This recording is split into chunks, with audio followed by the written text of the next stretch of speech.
बिस्मिल्लाहिर्रहमानिर्रहीम। अस्सलाम वालेकुम नाज़रीन, आप यूट्यूब चैनल देख रहे हैं। मैं इमरान खान हूँ। इमरान खान साहब के लिए पूरी दुनिया में आवाज़ उठ रही है, बैनुल-अक़वामी सतह पे रोला पड़ गया है और मैं कुछ चीज़ें आपके सामने रखता हूँ अभी। नंबर एक तो ये है कि 40 से ज़ायद मुमताज़ आलमी माहिरीन तालीम जो हैं और उनके अलावा अवामी दानिश्वरों ने और ह्यूमन राइट्स एक्टिविस्ट, इन्होंने अमेरिका, यूरोपीय यूनियन और दौलत मुश्तरका और OIC के नाम एक ख़त लिखा है। यानी ये दुनिया भर के अंदर ख़त लिखा जा रहा है। अमेरिका के नाम भी लिखा है, यूरोपीय यूनियन के नाम भी लिखा है, दौलत मुश्तरका के नाम भी लिखा है और OIC के नाम भी ये ख़त लिखा गया है। अक़वाम मुत्तहिदा को भी इसमें जो है वो मुखातिब किया गया है। इमरान खान को तिब्बी सहूलियात फ़राहम की जाएँ, इमरान खान साहब के ख़ानदान और डॉक्टर्स तक रसाई दी जाए और सियासी बुनियाद पर जो उनकी कैद है उससे उनको रिहाई दी जाए। अब ये आलमी सतह के बहुत सारे लोग हैं, 40 से ज़ायद लोग हैं और ये बड़े बाअसर लोग हैं दुनिया में। ह्यूमन राइट्स के हवाले से इनकी खिदमात है और इनकी खिदमात का एतराफ़ भी किया जाता है। तो ये एक डेवलपमेंट है। अब ज़्यादा डिटेल में मैं इसकी नहीं जाता, बस आप ये समझें कि दुनिया में बड़ी तेज़ी से इमरान खान के लिए आवाज़ उठना शुरू हो गई है और ये कामयाबी है इमरान खान साहब के बेटों की, उनकी बहनों की, क्योंकि वो कंटिन्यूसली एंगेजमेंट कर रहे हैं और ओवरसीज़ पाकिस्तानियों का भी इसमें एक हिस्सा है। देखिए, ये जो ओवरसीज़ पाकिस्तानियों से नफ़रत करते हैं ना सब लोग, ख़ास तौर पे पाकिस्तान की मिलिट्री एस्टेब्लिशमेंट और पाकिस्तान का जो मौजूदा रजीम है, ये नफ़रत इसीलिए करते हैं कि ओवरसीज़ पाकिस्तानी हर जगह पे इमरान खान साहब की बात करते हैं और हर जगह पे जुल्म और ज़्यादती के ख़िलाफ़ बात करते हैं। देखिए, अब ये एक मीटिंग हो रही थी और ये जिनेवा के अंदर समिट हो रहा है for human rights and democracy के ऊपर, इंसानी हकूक़ और जमहूरियत के लिए जिनेवा के अंदर एक समिट हो रहा था। उस समिट में एक पाकिस्तानी ने आवाज़ उठा दी बड़े ज़ोरदार तरीके से और जो ओवरसीज़ पाकिस्तानी है उसने आवाज़ उठाई और उसके बाद जो है वो वहाँ पे इमरान खान साहब का तस्करा किया गया। Political imprisonment of Imran Khan mentioned in Geneva after an overseas Pakistani shouted that don't forget about Imran Khan, कि आप इमरान खान को नहीं भूल सकते या इमरान खान को मत भूलिए या उनका नाम लेना मत भूलिए। He is a political prisoner and former prime minister of the 5th biggest nation in the world, कि वो दुनिया की 5वीं बड़ी कौम का एक लीडर है और सबका प्राइम मिनिस्टर है, आप उसे नहीं भूल सकते। और उसके बाद फिर इमरान खान साहब के लिए बाकायदा इस प्लेटफॉर्म के ऊपर आवाज़ उठाई गई और ये बताया गया कि रजीम कैसे इमरान खान साहब को दबा रहा है, रजीम कैसे पाकिस्तान के साथ जो है वो ज़्यादती कर रहा है। अब ये पाकिस्तानी डॉक्टर है सबरीना जिन्होंने ये हाईलाइट किया मामला, इन्होंने आवाज़ उठाई। अब पाकिस्तान का रजीम इसीलिए जो मौजूदा रजीम है आसिम मुनीर साहब ने बनाया हुआ है और अमेरिका की आशीर्वाद से बनाया हुआ है, जाली फार्म 47 के ऊपर बनाया हुआ है, सारे चोर डाकू इकट्ठे करके जिन्होंने मुल्क को लूटा कई दहाइयों तक, उन्हें इकट्ठा करके ला के इक़्तिदार में उठा दिया और इसका टके का फ़ायदा पाकिस्तान की फ़ौज को नहीं हुआ। ये बात मैं बार बार कहता हूँ कि ये पाकिस्तान की फ़ौज को इसका टके का फ़ायदा नहीं हुआ, बल्कि उल्टा उनका नुकसान हो गया और फ़ायदा चंद लोगों ने उठा लिया। ये माफिया सियासतदान और ये चंद जर्नैल, इन्होंने फ़ायदा उठा लिया और पाकिस्तान की फ़ौज वो पाकिस्तानी अवाम से दूर होती चली गई और ये सब जानते हैं, इसके अंदर अब ढकी छुपी बात कोई नहीं है। तो ये दो डेवलपमेंट हैं इमरान खान साहब के लिए, हर तरफ जो है वो आवाज़ उठ रही है। नाज़रीन, सियासतदानों में सबसे लंबी जेल जो है वो जावेद हाशमी साहब ने लगातार काटी है और मुश्किल तरीन जेल काटी है। जावेद हाशमी साहब का अगर आप चेहरा देखें या उनकी हालत देखें तो आपको अंदाज़ा हो जाता है कि जेल की सख्तियों ने उनके साथ क्या किया।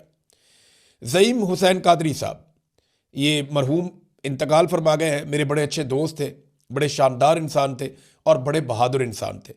ज़ईम कादरी ने बड़ी कुर्बानियाँ दी नवाज शरीफ के लिए, जमहूरियत के लिए, और मुश्किल वक्त में नवाज शरीफ के साथ खड़े हुए। नवाज शरीफ और शहबाज शरीफ जो है उनकी अहलिया को कहते थे कि ऐसे ही लोग वज़ीर आज़म बनते हैं, ऐसे ही लोग वज़ीर आला और गवर्नर बनते हैं, लेकिन जब उन्हें इक़्तिदार मिला तो उन्होंने ज़ईम कादरी को टके टोकरी कर दिया। फिर ज़ईम कादरी साहब उन्हें छोड़ गए, उनका इंतकाल हो गया, अल्लाह ताला उन्हें गरीक़ रहमत करे। बड़े शानदार इंसान थे।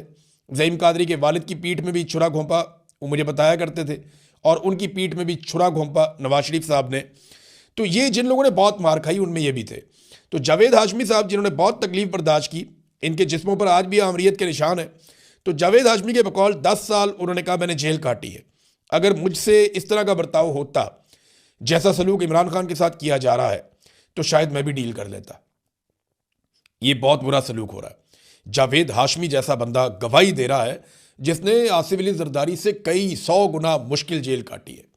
जरदारी ने तो जेल काटी नहीं ना, वो तो कोठियों के अंदर, अस्पतालों के अंदर, वीआईपी कल्चर, बाकायदा स्वीट्स के अंदर वो रहे हैं जरदारी साहब, वो तो बहुत इंजॉय करते रहे और उनकी जेल तो जेल थी ही नहीं चंद दिनों के अलावा। तो जावेद हाशमी की जेल जेल थी। अब जरदारी साहब को जेलसी हो रही है इमरान खान से कि यार ये इतना आगे निकल गया, इतना बहादुर हो गया और हम लोग बहुत पीछे रह गए, हम जेल नहीं काट सके, इमरान खान जेल काट गया। तो जरदारी साहब की वो जेलसी अब उनके चेहरे पे, उनके रवैये में, उनकी बातों में नजर आ रही है। लेकिन जावेद हाशमी जो रियल वर्कर है, जिसने जेन्युइनली मार खाई है, जिसकी सारा पाकिस्तान गवाही देता है, वो शख्स कहता है कि इमरान खान को मुझसे भी मुश्किल हालात में रखा गया। नाज़रीन, अली अमीन गंडापुर साहब जो हैं वो अब आहिस्ता आहिस्ता शेर अफजल मरवत बनते जा रहे हैं। एक के बाद एक स्टेटमेंट उनका आता है और उनका स्टेटमेंट ज़्यादातर इमरान खान साहब की फैमिली या पाकिस्तान तहरीक इंसाफ को नुकसान पहुंचाता है।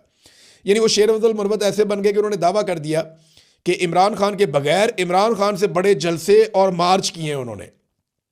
इमरान खान के बगैर इमरान खान से बड़े जलसे और मार्च किए तो करें ना। अभी वो तो इमरान खान के नाम पे लोग निकलते थे, वो तो इमरान खान साहब कहते थे तो लोग निकलते थे, कॉल तो इमरान खान की जानिब से आती थी।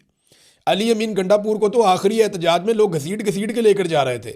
अली अमीन को जान छुड़ानी मुश्किल हो गई थी, वो गाड़ियों की ब्रेकें लगाता था, लोग पीछे से धक्के मारते थे कि आगे चलो चलो एहतजाज में। आखिरी मरतबा अली अमीन गंडापुर को बादल नखास्ता एहतजाज में जाना पड़ा और ये फंसे हुए थे। और ये बहुत सारी ऐसी वीडियोस हैं जहां पे गंडापुर साहब को लोग पुश कर रहे थे कि चलो चलो एहतजाज में आगे बढ़ो, रुकते क्यों हो, कोई आराम नहीं करना, आगे बढ़ना है। तो ये गंडापुर के साथ हो रहा था। गंडापुर साहब टाइम ज़ाया कर रहे थे ताकि लोगों की तादाद कम हो जाए, मोहसिन नकवी के लिए आसानी हो जाए। लेकिन लोग ज़बरदस्ती गंडापुर को आगे की तरफ धकेल रहे थे और तंग आगे बुशरा बीबी फिर अली अमीन गंडापुर से काफ़ी आगे चली गई कि ये तो आगे जाता नहीं है तो मैं तो जाऊं कारकुनों को लेकर, कम से कम मैं तो वहां पहुंचूं जो इमरान खान साहब ने कहा हुआ है। बहरहाल आहिस्ता आहिस्ता गंडापुर साहब जो है उनको आसरा तो दिया हुआ है कि वज़ीर आला बन जाएंगे खैबर पख्तूनख्वा के, लेकिन ये होना नहीं है।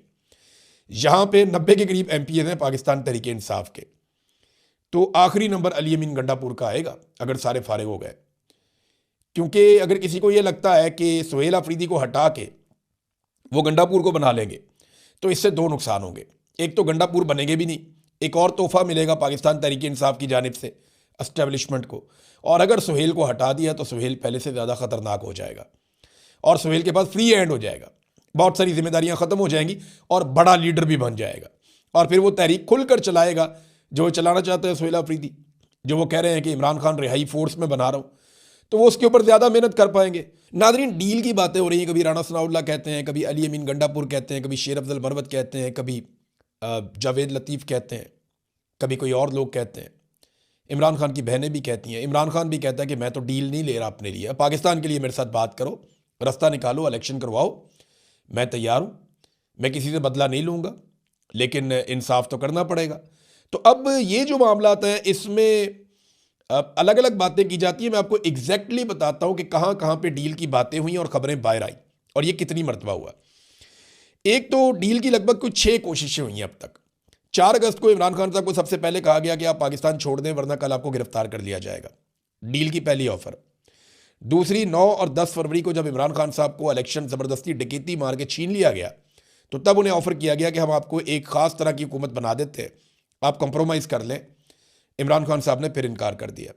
अक्टूबर 2024 में दोबारा से डील करने की कोशिश की गई जब एहतजाजी तहरीक अपने उरूज की तरफ जा रही थी। फिर नवंबर 2024 में दोबारा कत्लेआम से पहले डील की कोशिश की गई और वही बातें अली अमीन गंडापुर और बाकी लोग बताते हैं, लेकिन इमरान खान साहब नहीं माने। फिर अमरीकी डॉक्टर्स आए, अमरीकी बिजनेसमैन आया, इमरान खान साहब से मिला, इमरान खान साहब ने उनको भी साफ इनकार किया। तो ये डील की एक और कोशिश थी। और अभी हाल ही में इमरान खान साहब की आंख की बीमारी के दौरान एक मरतबा फिर कोशिश की गई कि इमरान खान साहब को किसी तरह से कोई रिलीफ इमरान खान साहब की पार्टी मांगे। इससे पहले आपको याद होगा अली अमीन गंडापुर ने ये कहा था कि इमरान खान साहब को जो है वो एक पैरोल के ऊपर रिहाई दी जाए, तो उस पर इमरान खान साहब ने नाराज़गी का इजहार किया था। अब वो पैरोल पे रिहाई तो चाहते ही नहीं है, ना इमरान खान साहब बनीगाला जाना चाहते हैं। हाँ, अपनी आंख का इलाज वो करवाना चाहते हैं जो उनका हक भी है और उनको ये इलाज मिलना चाहिए। किसी भी लीडर की आंख ज़ाया करना या किसी ऑर्गन को ज़ाया करना ये इंतहाई नामुनासिब है और ये सख्त ज़्यादती है। और इस चीज़ को ये डील के लिए इस्तेमाल कर रहे थे, इमरान खान साहब ने साफ इनकार कर दिया। अब नाज़रीन 2-3 खबरें मेरे पास और बहुत इंपॉर्टेंट है, ये मैं आपके सामने रखता हूँ, लेकिन पहले आप ये देखें कि फैमिली को नहीं मिलवाया जा रहा, तो ये बात तो समझ आती है यानी इमरान खान साहब अपनी बहनों से मिलेंगे तो बड़ा सख्त बयान देंगे आसिम मुनीर के खिलाफ, शहबाज शरीफ के खिलाफ, मौजूदा रजीम के खिलाफ, या हो सकता है वो बोर्ड ऑफ पीस के खिलाफ कोई बात बोल दे, या गाज़ा में फ़ौज भेजने के बारे में कोई बात बोल दें। इमरान खान साहब तो इमरान खान है, वो कुछ भी कर सकते हैं।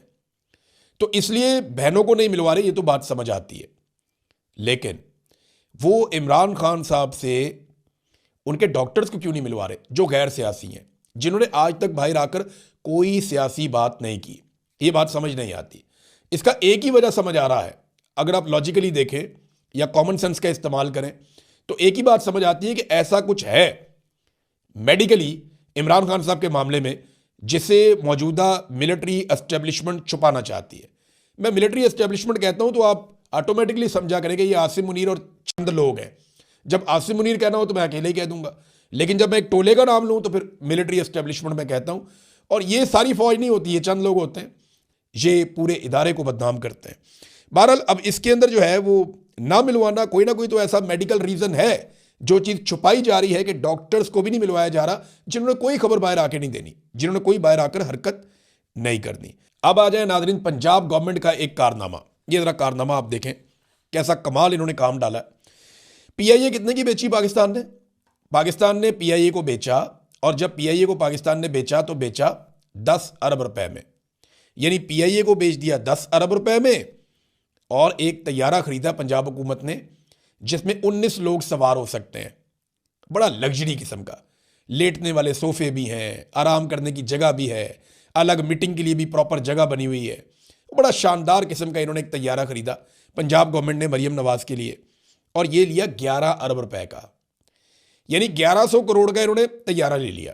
पीआईए कितने में बेची? उसमें दर्जनों तैयारे, उसके बेशुमार रूट्स, उसकी गुडविल, उसका इतना बड़ा नाम, उसकी जनाब जो उसके रूट्स हैं वही बहुत महंगे हैं, उसके साथ बहुत सारी प्रॉपर्टीज, असासे, वो सारा कुछ 10 अरब में बेच दिया, और एक 19 सीटों वाला तैयारा लिया 11 अरब रुपए में।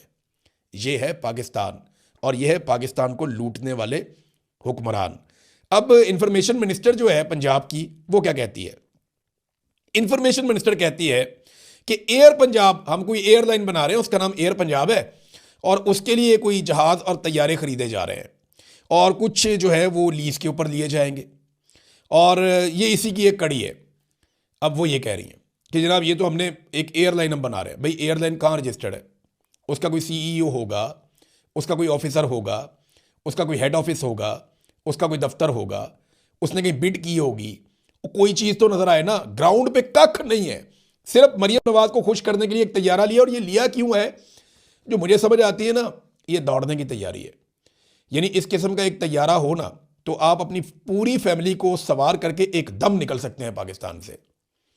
एयरफोर्स का तैयारा तो नहीं मिलेगा ना उस वक्त। यानी जब हसीना वाजिद वाला वक्त आएगा और ये मुश्किल में पड़ेंगे, और जब पाकिस्तान में